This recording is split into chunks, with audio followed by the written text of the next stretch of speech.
Hi, my name is Cindu Thomas-George, and I'm on the chopping block at visceralchange.org.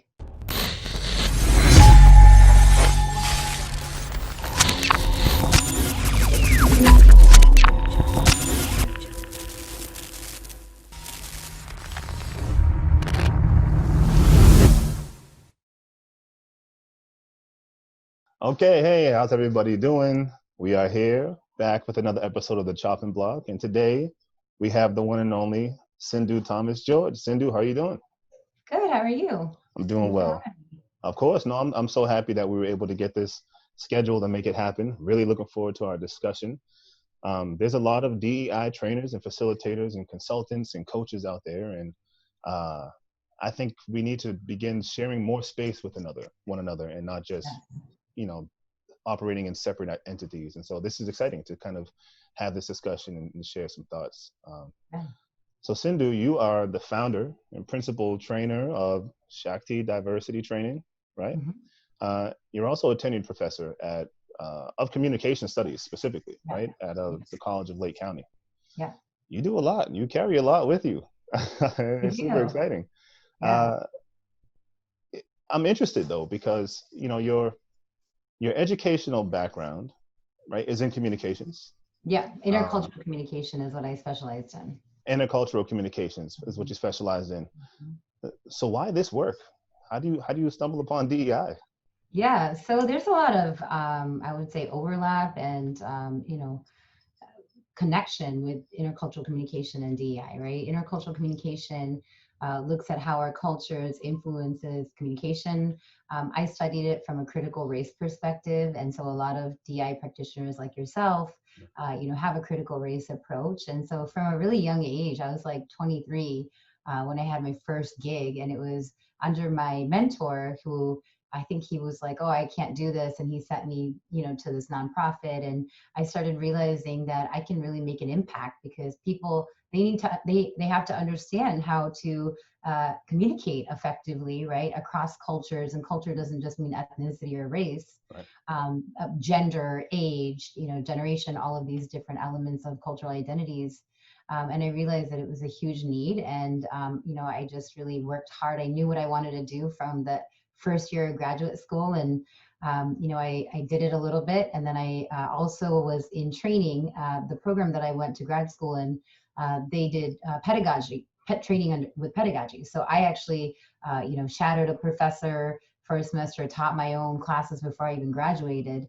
And so by the time I graduated, I was really kind of sought out after to teach at the university as an adjunct or community colleges. And so I kind of simultaneously started my teaching career and my consulting career, at the age of like 25. Oh, wow. That's huge. You talked about sort of that there is a connection or some relationship between the intercultural communication and DEI. Tell me a little bit more about that. Well, I kind of talked a little bit about the need to understand how to communicate effectively. So, DEI work, I think I see it as kind of two umbrellas. Mm-hmm. There's the DEI traditional, you're looking at power dynamics, inclusion, equity, inequalities, and then, implicit bias. And then the intercultural competency is equipping people to be interculturally competent communicators, right?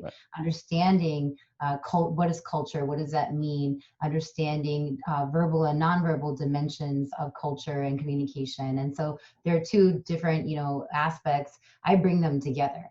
And I think there's kind of two sides in the DEI world where they don't always marry. And now I'm seeing many more interculturalists do DI work. I've explored a few on Instagram. Both of them are South Asian, and I wrote them. I was like, wow, and they're huge profile people, and so it's pretty cool to see other people doing this work. Yeah, that's amazing. When I hear, maybe not when I hear intercultural communications, but I'm sure it's appropriate. But when I hear communications and DEI, I think about, my mind goes to African American vernacular, for example, other forms of language and dialects that really speak to a particular community. I mean, have you? Yeah, that's part of it, right? Okay. That's part of verbal communication. Mm-hmm. So AAVE is part of that code switching, embracing linguistic diversity, Hmm. is part of that. Also understanding dimensions like individualism and collectivism, and how if you're from a collectivist culture and you're in the United States and you're working in an individualistic society, and U.S. business is highly individualistic, Mm. that really influences the way that you show up, right? The way that you experience the workplace, and there can be a lot of disconnects and conflict, right? And so part of what I do with developing intercultural competency is helping people to work together more harmoniously, and also helping the tasks to get done more effectively, because a lot of times the conflict, and when tasks don't get done, it's in the communication breakdown, right? So that's kind of what I do there.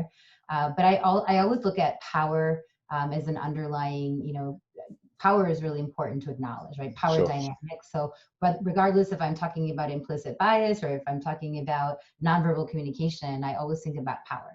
With language, you look at linguistic supremacy. A lot of Mm. times people will say AAVE is unintelligent, or AAVE people are, they're not very smart, but AAVE is a rule-governed language, that you can be tied back to African languages, right? That's And right. so it's not just something, and we have to be able to understand that when we is in American society say, Sherrod, you can't code switch, that's unprofessional, well then we're being very ignorant and Hmm. ethnocentric, and we're really centering whiteness, and that's something that I work against, and I try to disrupt in the workplace.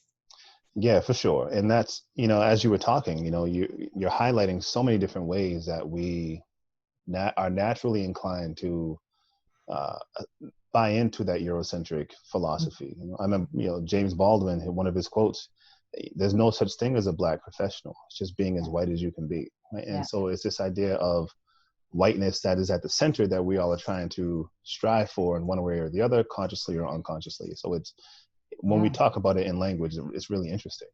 Yeah, It's and I think white adjacency is a problem, right? And mm, you're in higher education, you're your doctorate, you're getting your JD, or all of your credentials, and higher education is very elitist, and there is a lot of white adjacency, even with people of color that are working in higher education, so that they can be perceived as that they fit in and that they can move up, and I think that's a really big problem.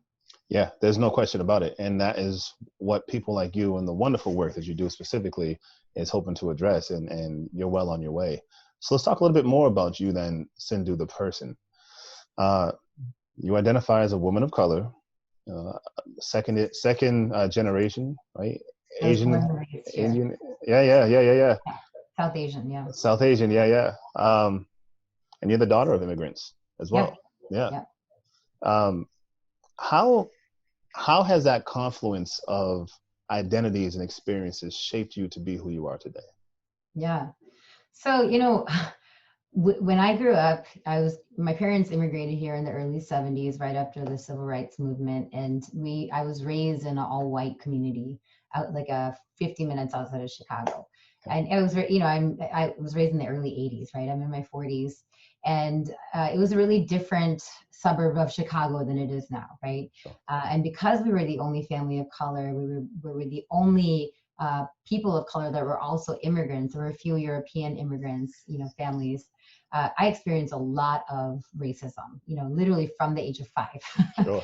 Sure. I was called Cindu the Hindu. My dad happened to own a convenience store. That was the year that The Simpsons came out, and The Simpsons had the Mm, character of Apu. So, my family kind of fit into these media negative perceptions of, or just the stereotypes. And I grew up a long part of my life, from childhood and even early adulthood, feeling ashamed of who I was. I was very much white adjacent. I did things like wear colored contacts. All of my friends were white. I had some, access to Indian people because of my community, but I was embarrassed of them, to be honest with you. And mm, I changed my name to Cindy when I was in 6th grade. Because the bullying was so bad, and my best friend was like, let's just, Cindu with you do a Y, let's just do that. So I went into 6th grade, and I still had people from my elementary school that were there. So they knew I wasn't Cindy, but the new people thought I was Cindy. So there was this confusion. But, eventually teachers and everyone called me Cindy, but I still got made fun of, right? People knew that my real name wasn't Cindy, and I was kind of living under this like veil of no, I'm Cindy, and it was just this like the alter ego. And it wasn't until I was older, I was in graduate school studying whiteness theory, reading Franz Fanon, that I was like, holy cow, what am I doing? And I was in San Francisco, and so I was in a diverse context for the first time in my life, and I Right. was able to see that there's nothing wrong with being different, right? Different isn't deficient. So it was my education that really helped me embrace that. But I've always viewed the world through race, right? And so Of I've course. always been very passionate about disrupting racism and, just racial equality and racial equity because of that. And so my identity as an Indian person and an immigrant has really been, through those experiences. Unfortunately, racism continued, sexism continued, ageism existed when I started in higher education. And so I don't want to go through all my experiences, but I'll just give you one example. When I first started Please. teaching in higher education, I would park in the faculty parking lot, at San Francisco State University and City College of San Francisco. And, I didn't look like I was 25 years old. you know, it was a long time ago, and I looked probably like a student. And so I would always get, kind of hassled, like, who are you? You can't park here. And I would show my tag. Yes, I'm a faculty member. And at the end of the semester, a white, campus police officer was just like, I don't believe you. Walk me. I want to walk you to the campus police. And so he made me What? walk. Yeah, he made me with him, and to prove my identity, to look me up. And I was like, you Wow. took me through all these hoops, because I was a young Indian woman of color. Yep. And in 2003, there wasn't a lot of Indian women of color that were young that were teaching there, right? So things like that. When I first started, I do all the training, not all, I do a lot of the training and development around diversity and inclusion at my college. Mhm. And I've been doing that for 13 years. And I have a white colleague, and I'm at a community college. I'm very proud to teach at this college, and we are accessible and affordable. And, Mhm. it's really kind of like my jam as an inclusion person. That's right. But we have a lot of people who have doctorates, right? And because, we're a very well paid, high paying college. We have lots of resources. And so a lot of people trying to get in there. And, there's a woman who has her doctorate, and she always kind of threw that in your face, kind of like, I have my doctorate, you don't. And, I was asked to do a lot of professional development, and she just would not have it. And so she would complain about me. She would write people emails. Why are you asking her? I'm this, I have my doctorate. She would question me. And, the white women in my life professionally, I've experienced a lot of what we call now Karens. I Mhm. wish I had that terminology, that have kind of really just made me question myself. I've done lots of violence, toxic workplace culture. And so that's a product of sexism and ageism and Mhm. racism. And even in my own family, my identity is really shaped because I'm the only daughter of Indian immigrants. And, you're supposed to be a traditional, Mm. dutiful, person, and you're not supposed to be loud and spunky and like who I am. Yeah. I don't believe that you should stand behind your husband. I believe that you should be next to your husband and equals. And even my parents, they just are traditional. They're not bad people, but Sure. so I've experienced a lot of, I would say, resistance to just my natural identity. And so I guess my answer would be, yeah, my identity has shaped a lot of who I am, and I've gone through some, internal struggles, just accepting myself, and that's kind of I bring that to the work that I do. The Yeah. racism that I've experienced, and the sexism and the ageism. It's something that I can bring into my inclusion workshops. Mhm. Yeah, so Your last statement there reminds me of uh, it's an old 50 Cent quote, and I can't remember exactly how it goes. I'm going to butcher it. But,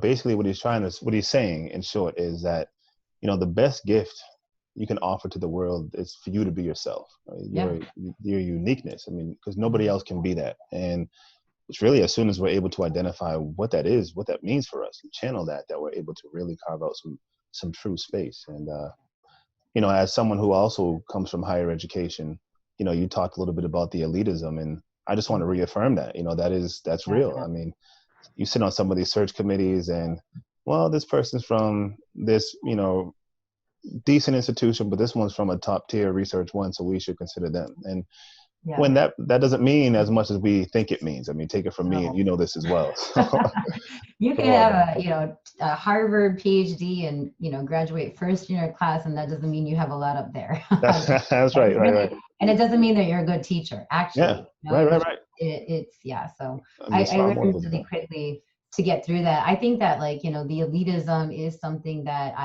now I'm kind of like, I own it. Yes, I teach at a community college. I'm proud of that. But Yes, sometimes, when you're in spaces or you're in conferences, people are like, oh, where is that? And you know, I think before, at least 10 years ago, I would be more hesitant to say it's a community college because the name doesn't align with a community college. But hmm now I'm, up front, and I'm like, this is my gym. This is who I of am. course. Affordable, accessible, helping students like me who are first generation college students, Yes, realize their dreams, unlocking yes, potentials. It's the best job that you could ever have without all of the, crazy yes. bureaucratic political That's right. crap. That's right. So, That's right. yeah. And it's a true testament to someone's passion for that work. You know what I mean? Mhm. Because you don't have everything you just mentioned, and you're either, it's almost like you're either, if you're driven by this, then you'd be willing to do it in this particular field. If you're not driven by it, then it shows up by the decisions you make in terms of where you want to work, and so Mhm. there should be a lot of pride and passion behind community colleges, and I think that's something we need to reclaim. I'd love to revisit that maybe as we get to the tail end of this particular interview. So let's talk about then your work at Lake County. Mhm. I want to talk a little bit about the Diversity and Equity Infusion Project, and this is Yeah. what you said you sort of co-founded Yeah. with the white gentleman, No, I uh, was with a white woman. white woman. Okay, Yeah. But she uh, retired after 2 years, though. she retired of 2 years, and you do work with a white gentleman right now. I don't. You He don't? quit. Okay. I'm. Okay. Okay. Well, yeah. So that you wanna hear a little bit about? Do you have Yeah, some yeah. questions? Tell us also how long it's been around, and sort of what Yeah. its purpose is, all that. So it has been around for 10 years, Okay. and I co-founded it while I was chairing the Diversity Commission because our college really was trying to create infrastructure, right, hmm for diversity and inclusion. And I co-chaired it with a white woman who was awesome, social justice, kind of like hippie in the 60s. I learned a lot from her in terms of like, navigating the organization. And then she left. And then I asked my colleague, who is a white man, who's also an interculturalist, brilliant interculturalist, to work with me. And so we worked together for several years. And so now, hmm 10 years later, I work on my own. Okay. That gentleman left because, things change. hmm Technology is part of now education, and he was not as willing to evolve, and it mm was becoming too much for him. And really, I created a course that I'm going to be teaching in 3 weeks to faculty. It's called Black and Brilliant, Okay. Developing Consciously Inclusive Faculty. And it's the whole point of the course is to create inclusion for African American students and to help increase academic achievement for the Black students in our college. Sure. And so it just became this beast. It was supposed to be a 3-hour training, and now it's a 15-week course. And it's Wow. in a lot of it had to be a lot of videotaping because a lot of Black faculty and staff their voices are shared, their experiences are shared, students. And so I spent the last year working on that, and I'm really happy that it's over because it was it was a challenging thing I've ever done in my career. I bet. Because I'm passionate about African American achievement. I know a lot about anti-Blackness, but I was not in that space.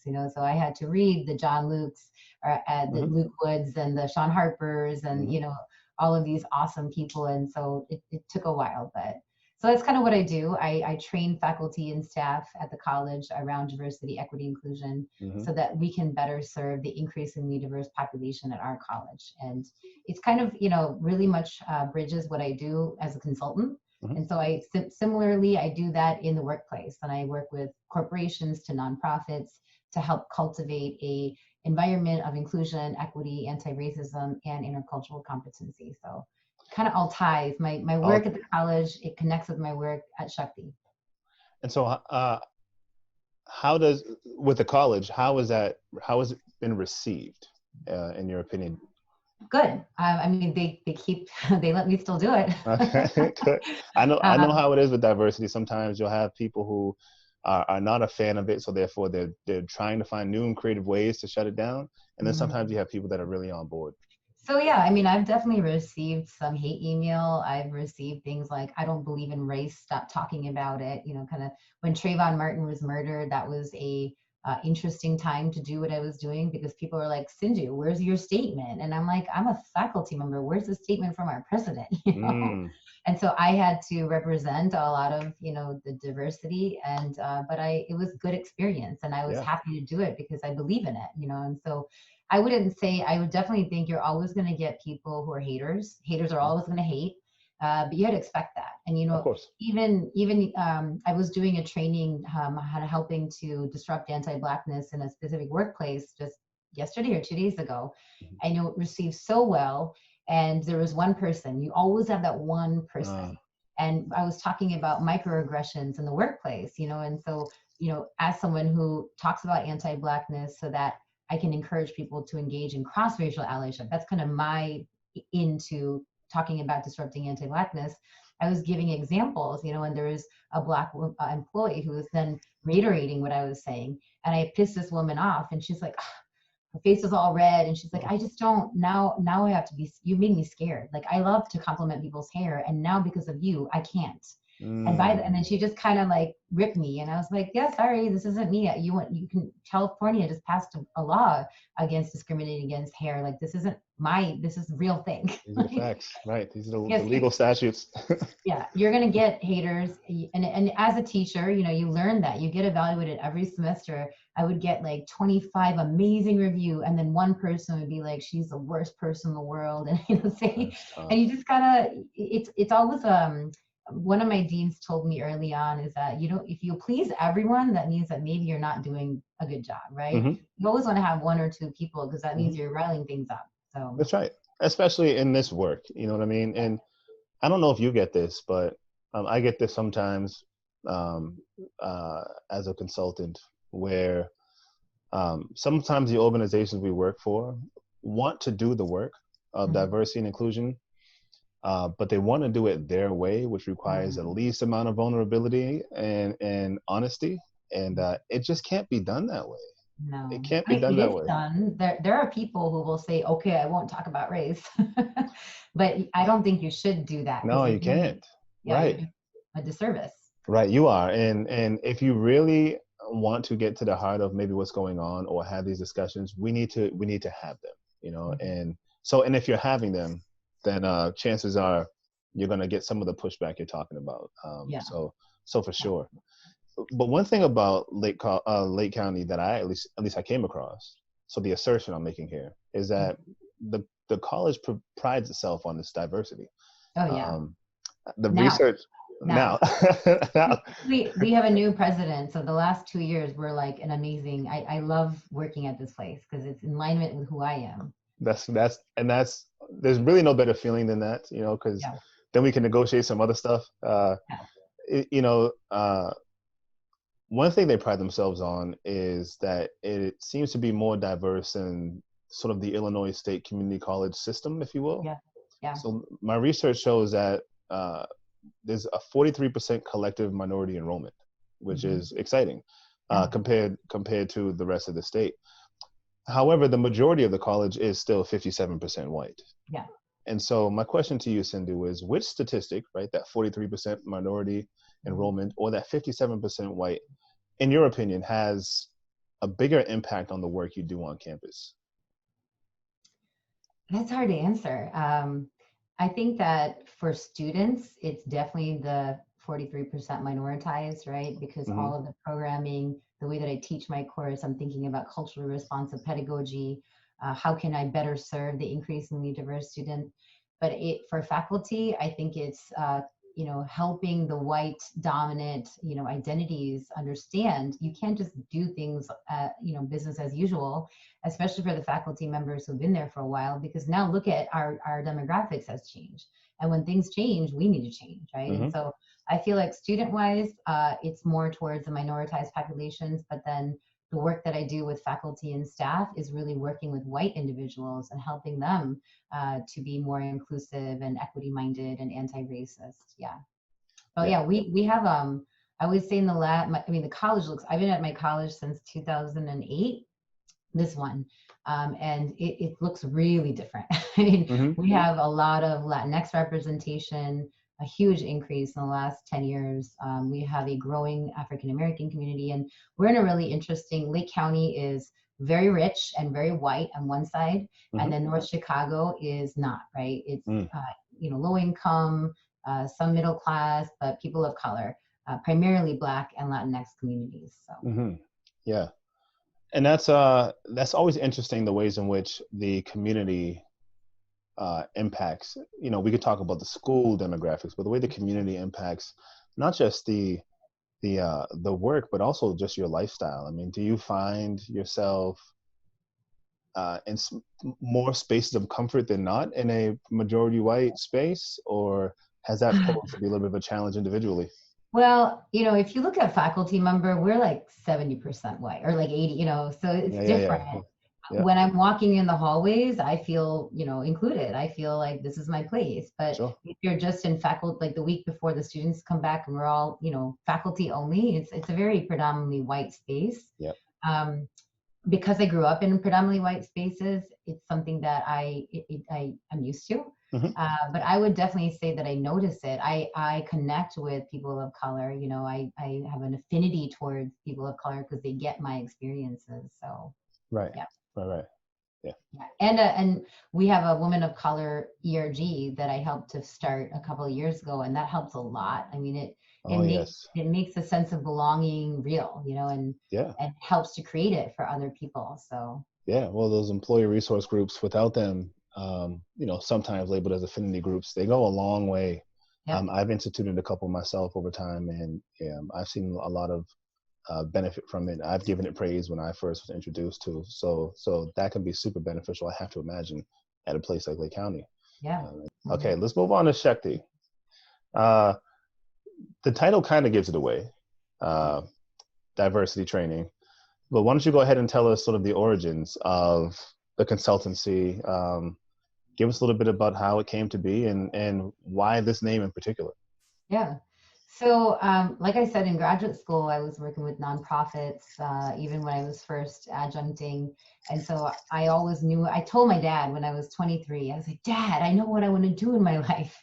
I'm going to be a professor and a diversity consultant. And he's like, Cindu, you have to be at least 30. Like, no one's going to hire you for either of those, right? and in a really big way, he was right. I was I was a professor for sure, as an adjunct. And by the time I was 28, I was a full-time at this community college professor.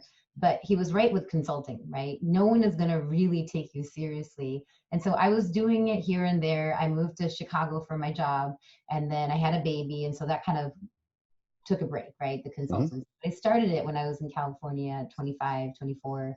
And then after Jackson, my oldest son, was born, I'm just very entrepreneurial. My dad is an immigrant. He's entrepreneurial. He built his own businesses. And so I just kind of always had that bug in me.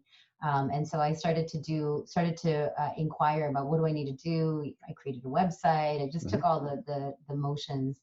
And I named it, and now it's great. I have lots of business. I have a lot of experience. And I love what I do, but it was not a seamless, there was many bumps in the road. There were many years where I was just like, I'm doing all this work and nothing is happening.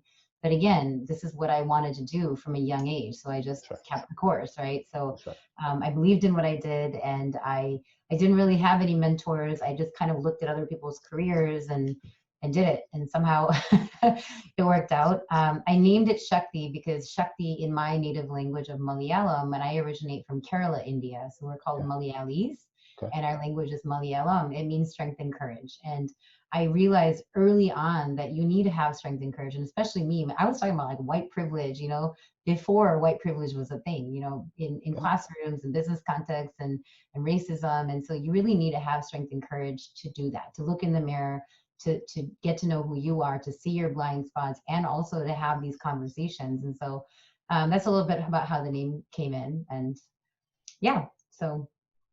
And I ask that particular one about the name because, I know how important sort of that name brand is, and you don't want to go somewhere where, you feel like you have to backtrack a couple years in because it doesn't work. And so when you're able to find one that really speaks to what you want to do, that goes a long way. And there's usually a good story behind it. So you didn't fail. And my logo was made by like an 18-year-old college student. Oh wow. And I kept it. I love it. I Oh found him yeah, on it's great. Craigslist and I was like, great. So I thought about maybe should I hire someone? I'm like, no, this is part of me. It's perfect. It's beautiful. Yeah. You talked earlier about sort of how the consultancy and your work in the colleges sort of went hand in hand, or at least came up Yeah. relatively similarly or at the same time. But I do have to imagine that you keep the work separate. So Yeah. how do you do that? Yeah, two separate computers, like not double dipping, never printing anything at the college because you can get in a lot of trouble. And so Yes, you can. I was actually scared to let anyone know, even though at my interview, I told them I do diversity Hmm. consulting. And, but I was really nervous to let anyone know. I wouldn't even like add people on LinkedIn. If people would ask me, I would just ignore it. I know the feeling. Because I didn't, Trust me. yeah, I didn't want them. And then, eventually after I got tenured and, people just kind of knew this is what I do, I started to be a little bit more courageous and said, okay, this is who I am. I looked at the contract, I'm not breaching the contract. And Mhm. so I think it's different if you're at a university, and even some colleges are just have different laws and rules. So as long as you are doing your job, your contractual obligations, and I go well above my contractual obligations. So I don't think anyone can say you can't do this. If Right. anything, I'm bringing what I create in consulting into the college and, Yes. you know, producing really great training for their faculty and staff. So, Hmm. yeah, I think there is a difference. And I also, I think in the workplace, the topics are different. In the college, it's all higher education centric. Of course, there's overlap, but I'm not talking about African American student success at Walgreens, Right. Right. Right. Right. or inclusion in the classroom, because a conversation around equity in education is really different, in equity in marketing, right? Yeah. And so conceptually it's the same, but you have to know how to speak to that audience That's to right. make it relatable. So That's right. yeah, Yeah. That's right. And digestible and palpable, so people can actually take it back and use it, yeah, and yep. So, beneficially for them. Yeah. uh, Uh, yeah. And I will say one thing, like the one great thing about, and I was thinking about this the other day, is because I'm a communication studies professor, one of the things I've been teaching since 2003 has been public speaking. mhm. So I understand how to perform. I understand how to facilitate. I Mhm. understand how to put an engaging message out. And I think that's really helped me in my business and really connecting with people. Mhm. So that's another overlap from, my teaching job to my consulting. As we close out, Sindhu, I wanted to revisit sort of this question. I read it as a critical question, just based on your relationship to it. I know you and I have talked about this offline before, so I wanted to bring it here to the block. You do a lot of work unapologetically in anti-blackness, right? And I mean, you are the ally of allies when it comes to this work. Um, and you talk about it really about the ways in which it manifests in the South Asian communities and the Southeast Asian communities.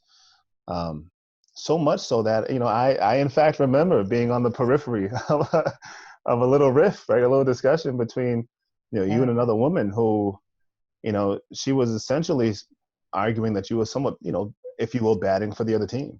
She was claiming some other stuff on there that we'll leave for a different time. But my question to you is, do you get that vibe sort of from others, and find yourself receiving that type of feedback, this idea that you should be spending more time focusing on issues that face South Asian, Southeast Asian, Indian in particular issues?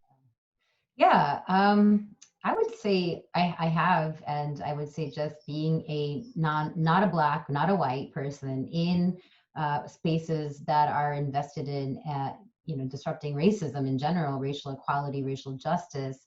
I definitely feel like I'm in the borderlands, right? I don't really have a place. Sure. I created my place because I believe that in a multiracial society, racial justice has to be a multiracial effort, right? So Sure. there's space for me, there's space for you, there's space for our white woman, there's space for Latinx, Indigenous, every racial group needs to be part of this. And so I have definitely gotten criticism, but with that, I keep that in mind. And Rinku Sen, who I don't know, she's like the original founder of Race Forward, which is an organization based out of New York. She was kind of somebody that I would look up to because she was South Asian. She's in her 50s now. And I heard her say that one time, a long time ago. And that's just what's always in my mind. So when somebody critiques me, I kind of always regurgitate that. Like there's space for all of us. But I would say from like you're talking about an Instagram instance where I posted something and got really this woman got really angry who was South Asian and was just like, what about me? What about us? What about our racism? Sure. And I think that in order to be a real ally and in order to really make a dent in racial equality, you can't just work for your own group. Okay. And I started that. I experienced, and I haven't told you just a quarter of my experiences, but I went into this work thinking about myself, studying whiteness and applying it to Indianness. And then I started realizing, like, crap, I am so privileged. Indian people sit at a place of racial privilege, and we have the privileges and the power we do because of Black Americans. And so I have always had a personal and professional commitment to disrupting anti-Blackness because I care about it and because I think it's the right thing to do. And if we only work to, better ourselves and uplift our own communities, then we're going to all be working in silos, and we're not going to make it. It's not going to make sense in America, right, where you have so many different racial identity groups. So definitely get some crap from Indian people, but then I always remind them, like, we have not experienced systemic discrimination. We have not been oppressed for 401 years in any way. We cannot compare ourselves to African Americans. So I think everybody needs to fight for Black lives, Black liberation, uplift and amplify the voices of Black people, because when Black people have freedom and are free to do things like jog or sit and watch TV, then all of us will be free, right? And so it's kind of my drive. And I get criticism from Black people. I have definitely been taken out of a training by a Black woman that said, I can't believe, you're doing this. If I did this, no one would come. And so there's this idea that, like, because I'm Asian or because I'm Indian, I'm getting credit, and like the Black woman who did it wouldn't, right? And that was early on in my career at my college. And now I've established myself. I'm sure I get critiques, but no one's pulling me out of a training, telling me off, saying I don't know what racism is, right? Is this switch? Is that because you changed your approach? No. I've always been this. I'm always one way to everyone. I just think that some people just don't, especially with females, there's a lot of cattiness, there's a lot of envy, there's a lot of, racial politics. And I get if this woman particularly who did this to me, she was, in her 50s, I was probably early 30s. She had been at the college forever, and she's like, who is this new kid on the block? I've been trying to do this forever. Right. And so part of it probably was justified. Why do I have the platform? But also it's interesting because I put out a call, like, for example, the African American the course that I developed, Black and Brilliant, to create inclusive minded faculty members. I put out a call to all the Black employees at the college saying, hey, I want you to be included in this. I want your voices. I want your experiences. Obviously, I'm not Black. I'm including Black students. I literally got 2 responses. And so I got a lot more than that, but I had to individually go to people and say, hey, can you be part of this, right? Sure. Sometimes, there could be people of color, Black people and different, races, and they're not actually leading, right? They're just sitting back. And then when people like that criticize, then I'm like, oh, I got a problem with that. Right? Interesting. But yeah. Right. Yeah. Yeah, I can imagine. I can see it, sort of the criticism coming both ways. I can see the own community saying, what about us? And maybe even the Black community or any community you're advocating for saying, but you don't live this experience. So this is all theory to you, something like that. But yeah, go ahead. I was going to say, and that's, I'm not Black, but I've experienced a lot of racism. I haven't experienced systemic, right? But that's kind of what drew me, initially was this experience, and the world that I lived through is a lens of race, and that's why I care, because I know racism scars, racism sucks. I'm still scarred by some of the experiences that I had 10 years ago. Yeah. And so, yeah, I don't live a Black life, and I always say that I speak from a place of racial privilege. Like, I own that, but if people who have privilege aren't fighting for people who have less privilege, nothing's going to change. That's right. That's right. And at the end of the day, Black folks, we need allies, we need advocates, we need support. you know, Black communities, sort of one of, if not the only community in American history whose revolutions have been met with FBI resistance. Yeah. And so we need support. And so there's definitely discussion there to be had, but, you know, um, your work on anti-Blackness, I don't think goes unnoticed one way or the other, right? The fact that you're doing the work is very clear. And so that Yeah. is something to certainly be proud of. Yeah. I want to say one thing though that I didn't say is that I don't think that I should be leading conversations about racial justice, anti-Blackness. Sure. I think that Black people should be leading. I think everyone has a place. We need to step to the side and let Black people lead it, but we should still be part of it. Just wanted to make that clear. Cindu, thank you so much for taking the time to join us. Before we let you go, tell the people where they can get in touch with you. Do you have any publications, your website, hashtags, ats, anything you got? Yeah. So you can follow me on Shakti Diversity and Equity on Instagram. I'm semi-active on there and I create videos and stuff. I mean, I don't have lots of time, but I'm somewhat active. And then my website is shaktitraining.com. And I'm sure you'll link that in the show notes or something. So I guess. Well, you don't have to. Of course I will. Ladies and gentlemen, thank you so much for being with us. Cindu Thomas-George, Sherrod Robbins, here with the chopping block at visceralchange.org.